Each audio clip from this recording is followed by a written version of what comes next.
এই গাইস, আসসালামু আলাইকুম। সবাই কেমন আছেন? আশা করছি সবাই অনেক ভালো আছেন। তো আজকে এই ভিডিওটিতে আলোচনা করব যে বাজরিগার পাখিকে প্রপার ওয়েতে কিভাবে জোড়া দিবেন। তো বাজরিগার পাখি কিন্তু যদি আপনি জোড়াটা ঠিক মতো দিতে পারেন, সেক্ষেত্রে কিন্তু আপনি আশা করতে পারেন যাতে আপনার বাজরিগার পাখিটা ভালো করে ডিম পারবে। এটা আপনি আশা করতে পারবেন। তাছাড়া জোড়াটা যদি ঠিক মতো না মিলে, তাহলে কিন্তু আপনি পাখিকে যতই খাবার দেন, যতই নিউট্রিশন দেন, পাখি থেকে কিন্তু ভালো আউটপুট পাবেন না। তো আজকে মূলত আপনাদেরকে যে টপিকগুলো বলবো সেগুলো ভালো করে খেয়াল করবেন। আশা করব যে আপনাদের পাখি নিয়ে কোনো সমস্যা হবে না। তো পাখি জোড়া দিতে হলে প্রথমে আপনাকে যে জিনিসটি দেখতে হবে সেটি হচ্ছে পাখির বয়স। বাজরিগার পাখি নর্মালি, যদি আপনি একদম প্রথমবার থেকে ভালো মতো ডিম চান, বাচ্চা চান, বা চান যে আপনার পাখির বাচ্চাটাকে নষ্ট করবে না, একদম সবগুলো ডিম থেকে বাচ্চা ফোটাবে, সেক্ষেত্রে কিন্তু আপনাকে প্রথমতই আপনাকে অ্যাটলিস্ট 8 মাস বা অ্যাটলিস্ট 6 থেকে 8 মাসের যে পাখি আছে সে পাখিটা নির্বাচন করতে হবে, সেটা মেল হোক বা ফিমেল হোক। তো আপনি কিভাবে মেল ফিমেলের বয়সটা নির্বাচন করবেন সেটি একটু জেনে নিন। প্রথমত আপনি দেখবেন যে পাখির যে চোখ আছে, চোখের চারপাশে একটি সাদা রিং দেখতে পাবেন, অর্থাৎ চোখটার মনিটা হবে কালো এবং চোখের চারপাশে সাদা একটা রিং দেখতে পাবেন। সেই রিংটি যদি দেখতে পান, তার মানে আপনি বুঝতে পারবেন যে আপনার পাখিটার বয়স 8 মাস বা তার বেশি। এরকম একটি পাখি নির্বাচন করবেন।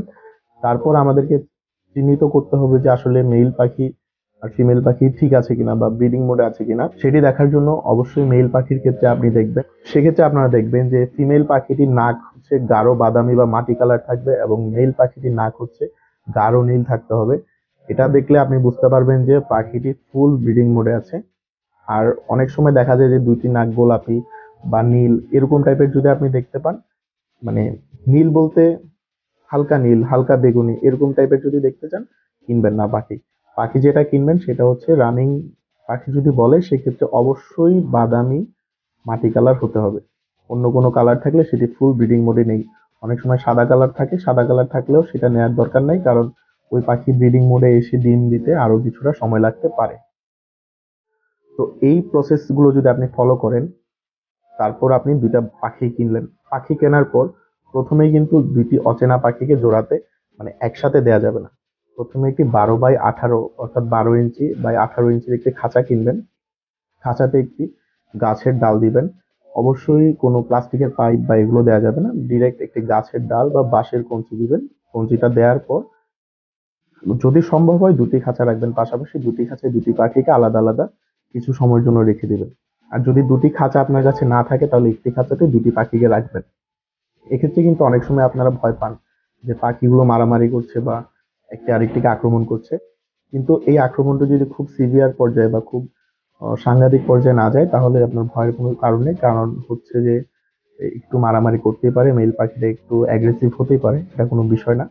এরপর আপনি দেখতে পাবেন যে পাখির আহ মেল পাখি যখন ফিমেল পাখির আশেপাশে যাবে, তারপর ঘন্টা খানেকের মধ্যে দেখবেন যে তারা জোড়া নিয়ে ফেলেছে।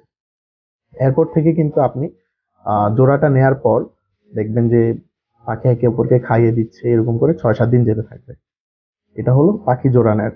এর পরবর্তীতে কি করবেন তা আমি আগামীকাল পরবর্তী ভিডিওতে উল্লেখ করব।